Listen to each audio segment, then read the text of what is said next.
What's up, YouTube? Faceless Samurai here on May 21st, 2024 for my daily commute, daily news. Actually, it's more like yesterday's news because at this time in the morning, obviously, there's nothing that has happened yet today. So it's all about yesterday, a little quick recap of what happened and also like what caught my eye. So for me, for what I'm actually interested in, yesterday was actually like a bit of a slow news day, I guess you might say.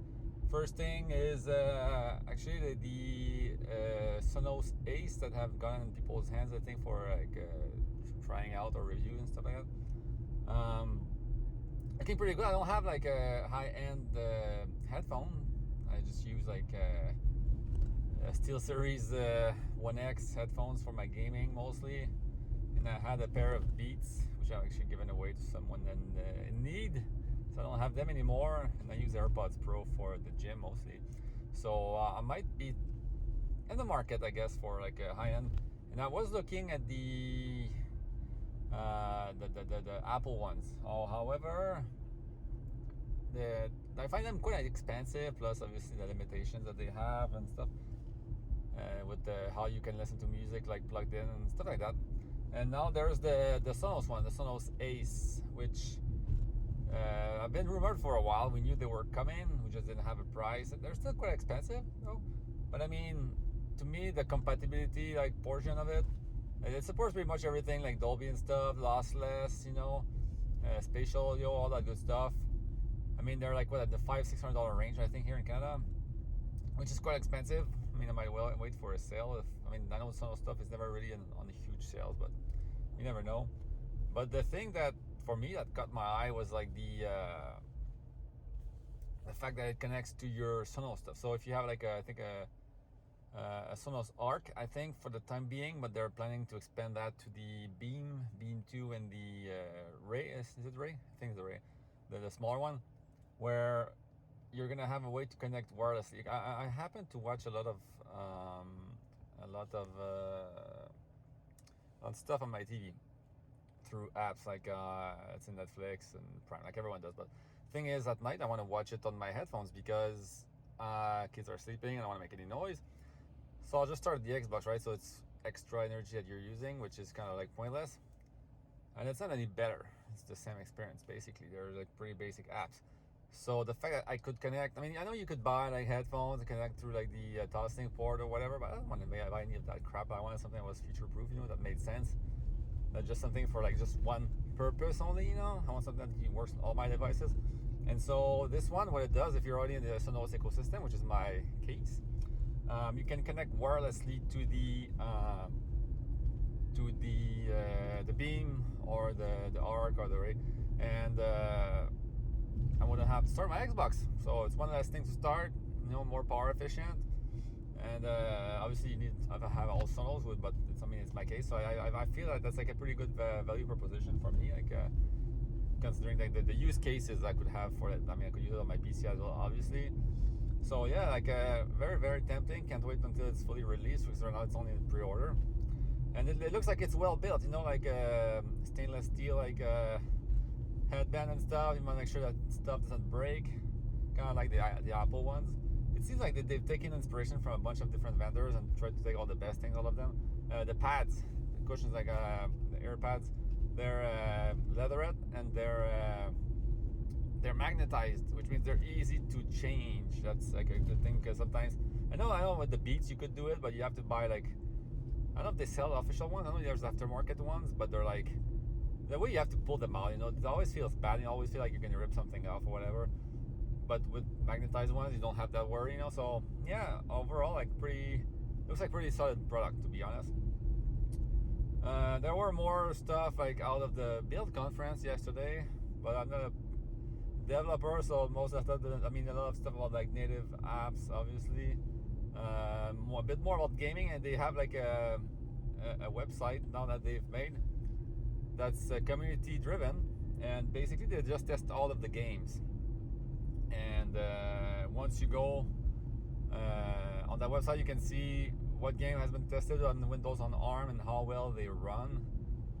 And so we're guessing they're developing this on the Snapdragon, the new ones. don't know if it's an initiative that was started before, but I think it's a pretty recent one. And basically, they have like I think 1,200 games supported for now, which is a pretty high number if you ask me. But I mean, longer term, I don't know what's gonna like. The problem is I feel like they're omitting a lot of the big ones, and what I mean by that is that the main stuff like Roblox, like Fortnite, like League of Legends are not supported right now. And I believe, from my understanding, from what I read, it's all about the anti-cheat, right? Anti-cheat system. Which is kind of like a weird omission. Although Microsoft says that the anti-cheat is supposed to be supported by ARM, so now it's just a question of like, why isn't it supported? Plus, I feel like they should be financially incentivizing those companies. Like they should throw money basically at Epic and at Riot, and I mean to bring those games to ARM but natively. I mean, I don't see why Fortnite, that's running already on iOS or used to, and it's coming back on Android, on a bunch of devices, like already has probably like ARM native versions, should be easily ported over to Windows on ARM. League of Legends should be a similar case. I think that's something that should be easily doable. And considering that ARM is just supposed to grow, I mean, Microsoft said they're planning to sell like 50 million devices, I think, in the next 12 months. Not just them, obviously all the vendors combined that has ARM. That means there's going to be a growing user base, so more use cases for ARM, which means that people should start working on native. Which I mean that's what the developer conference was for, the Microsoft Build conference. But still, I'm guessing they're not expecting like gamers mostly making the switch right now. So which is why I guess it's not a big urgency, a big rush to just like port everything right now. But I mean, that's something that they have to do, and I'm guessing, although it's gonna be more of a problem maybe to maintain two binaries, having to support both ARM and x86 at the same time, which I mean, it's something Apple doesn't have to do anymore, considering they switched completely to ARM. But we'll see. I mean, Microsoft's a big company. They have at least the emulator right now, and I know Adobe already announced most of the native apps. I think DaVinci Resolve as well. So I mean, it's coming. It's just a matter of time. And yesterday, big day. I was quite busy, not just with news and work and stuff, but like Hellblade 2 was released yesterday. I mean, I know it was the day prior, probably around midnight or so, but I didn't have time to play at that point. So I just waited. I preloaded the game and I waited until today, or yesterday, I should say, to play. And so far, so good. I mean, looking at the reviews, it's like it feels like it's two sides. There's those that really like it and those that think it doesn't push the medium forward. Now, I mean, okay, gameplay wise, it's Hellblade 1, right? It's a small studio, so I understand, although the first team was a smaller team, but I didn't feel like that they wanted to really push gameplay wise what the game did. I feel like they just wanted the status quo on that end, so the same kind of puzzles, same kind of combat, just walking around, and like you have a few like little things hidden on the world, and you just like take your time, like enjoy the vistas and stuff, and just try to find everything, right? So like that's what I'm doing right now, taking my time, going through all the little like corners just to make sure I don't miss anything, because I have very little time to play. So I try to, I mean, if I'm planning to 100% the game, 1,000 achievement points, I always try to do it on my first playthrough if I can, to save me that time. At least this game has I mean, you can replay the chapters, so it's not a big deal, right? But still, so that's the first thing. So second thing is, again, mitigated reviews. Some people really hate it, they don't push it enough, but then some people really like it. So it's a good storytelling game, and that's the thing. I think the developer really, they were not targeting to revolutionize the world with gameplay. They wanted to push a story, right?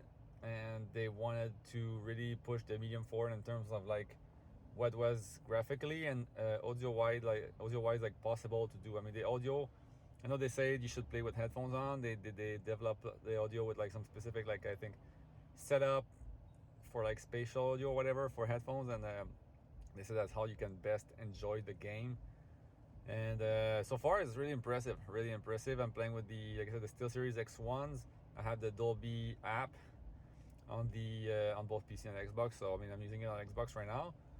And yeah, so far I've been really impressed considering I have the sound system. But I mean, I really wanted to play it the way it was meant to be played, and one of the best, I think, use cases for Dolby, like at least spatial audio so far. I think I would say super clear, super good surround effects. You know, like it really surrounds you and like really puts you in the, especially with like the voices, like because Senua's is always like there's all those voices in her head, you know, and they just come like from everywhere, and it really feels like insane, like when you're wearing that and you feel like you're her and then you're hearing what she's hearing. So really well done on that end. And then visually it's just insane. Like we're and it's I guess it's the first true Unreal Engine 5 game where, you know, I think they're really pushing boundaries here, because a lot of the stuff wasn't running really smoothly. Or I mean, yes, yeah, Fortnite, which is Unreal Engine 5, but that's epic and it's more cartoony. Not saying it's a bad looking game, on the contrary, with nanites and stuff. The lighting is like crazy impressive in Fortnite. But I mean, it wasn't something I was trying to push realism in games. And then we've had a few games with then performance issues. I mean, you look at like Immortals of AVM and stuff like that, it's really bad. Needed FSR, upscaling, you know, frame generation, all that stuff. On console, it runs like crap. I mean, let's be honest. But not saying that they're bad looking game. I'm just guessing they were maybe either rushed or released too early, not enough time to work with the engine. And I think it was a smart decision by Ninja Theory to really like take their time. I think we're talking about like a 4 or 5 year development on this title, and a team of 80 or so people, I think. I know a lot of people are assuming 7 years because of the last game, but they really said that when they showed the first trailer at the Xbox reveal, that's basically all they had. They had started working on the game not long before that. So yeah, it's more like a 4 to 5 year game. So I mean, sure, the scale of the game is like short. From what I'm hearing, people are taking anywhere from like 6 to 8 hours to finish the game, which isn't a lot. It's not a full price game though, so there's that, and plus there's always Game Pass, which is how I'm playing it. So if you have Game Pass, I mean, it's not free, but it's pretty cheap. I mean, if you take one of those trials, you can basically just like start a trial and like finish the game in a day or two, and that's it. You know, if that's how you feel about like the game or the service itself. But overall, I mean, I feel like for a game that's pretty straightforward, story driven, and highly detailed, like the way it is, like I said, there's nothing quite like it right now. I mean, I think it's a good amount of time. I mean, you don't need, if the story takes you 8 hours to tell, you don't need 16 hours of like filler to make a good game. You know, like sometimes, sure, like it feels good, like, oh look, I have all those quests and stuff, but a lot of the time is just redundant. You know, like sure, you might enjoy the gameplay and that's fine, but I mean, sometimes I feel you're just doing quests for doing quests and it's kind of pointless. So I mean, the fact that they targeted like a smaller scale linear game like that, and that's what they wanted to do, no filler, and that's what they did. You know what, I respect them for that. I mean, it makes a lot of sense to me, and that's the experience they wanted to give, and it feels fulfilling in the end. Sure, the gameplay is simple. It's just like walk forward, sometimes like small areas to explore, look out for secrets and stuff, and then the puzzles is basically the same ones as the first game. Combat is pretty much a rehash, so not much more going on. No, your quick attacks, your heavy attacks, your dodging and countering, and then your mirror to like do your kind of like special attack, I guess, if you want, you know, slow down stuff. That's pretty much it. So it's just like attack, like, oh, mirror comes up, start the mirror, finish off the enemy, you know, and so on and so forth. So to me that feels like, I mean, they're trying to make it cinematic looking, sure. So I understand why they're doing it that way.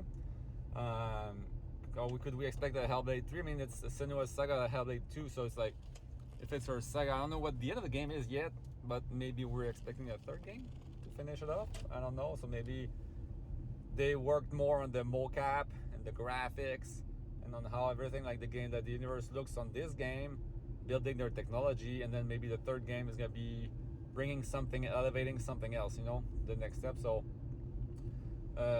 but so far, I mean, for a small studio like that, small scale, like what they accomplished, I mean, it compares to what the big companies with like hundreds and hundreds of people, I think, can do visually.